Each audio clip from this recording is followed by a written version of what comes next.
Well, we're going to use the remainder of our minutes for this segment to dive into Doc Rivers.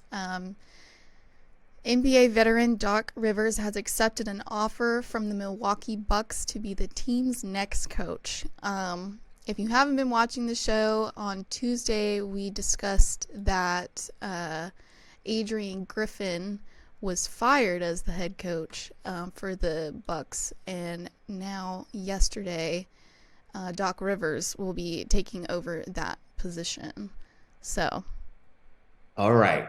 Now, as I've been diving into this a lot more, I was absolutely shocked when they got rid of Griffin. But as I listened to a lot more of the NBA insiders, and and I'm not one to stake everything on ESPN. So I wanted to hear what ESPN had to say, what Fox Sports had to say, what, some of the other publications, what other podcasts.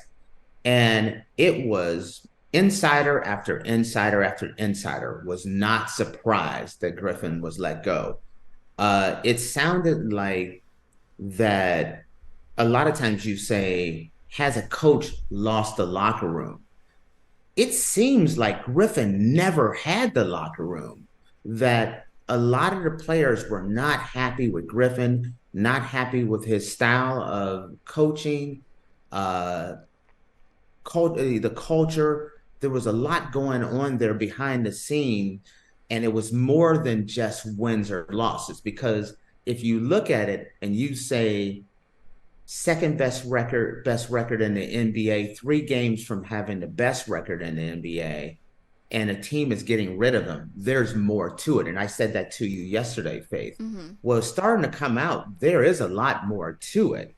And if you if you look at it and you make a decision early before the All-Star break, and you're going to make a decision, you're going to bring in a coach. I also said you have to have an established, well respected name. And Doc Rivers was that only option. If you were, I don't know if I would have made this decision. If you'd have made the decision to bring in a new coach before the season, I might would have went with a different direction. But now that you're gonna fire a coach within the first 30, 40 games of a year, and you need an established coach, I'm running to Doc Rivers. Uh, this situation though, the story's gonna be written not today, not tomorrow, not even in that first round of the playoffs. This story is going to be written after the season is over. Where did the Milwaukee Bucks end up at? If they go in there and they get bumped in the first round, or they get upset, then everyone is going to say this was a bad decision, and the organization is going to get destroyed. But if Doc Rivers comes in and he takes them to the Eastern Conference Finals, and let's say they're up against the Celtics, and it's a dog fight, and they lose, it cannot be a collapse.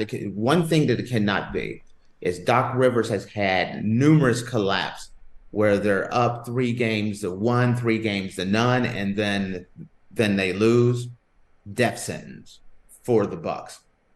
But if it's a tough matchup, even if they lose and they make it to the Eastern Conference Finals and they lose, they're going to say it was still a good decision. If they make it to the finals and they have a tough, hard-fought game against whomever comes out of the West and they lose, it's still a smart decision. If they win it all, the coach, Doc Rivers and the ownership group looks like a genius.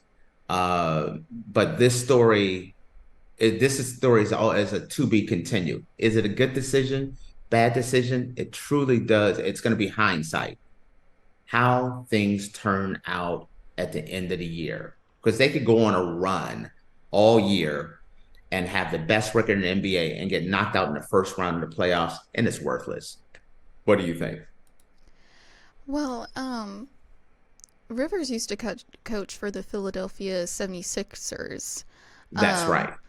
but they parted ways last May following their three Eastern Conference semifinals losses. So, Yes. how is he going to do with the Bucks with that this year? Well, they parted ways, and this is kind of, I don't look at it as more that Doc Rivers did not do a good job as the coach of the 76ers.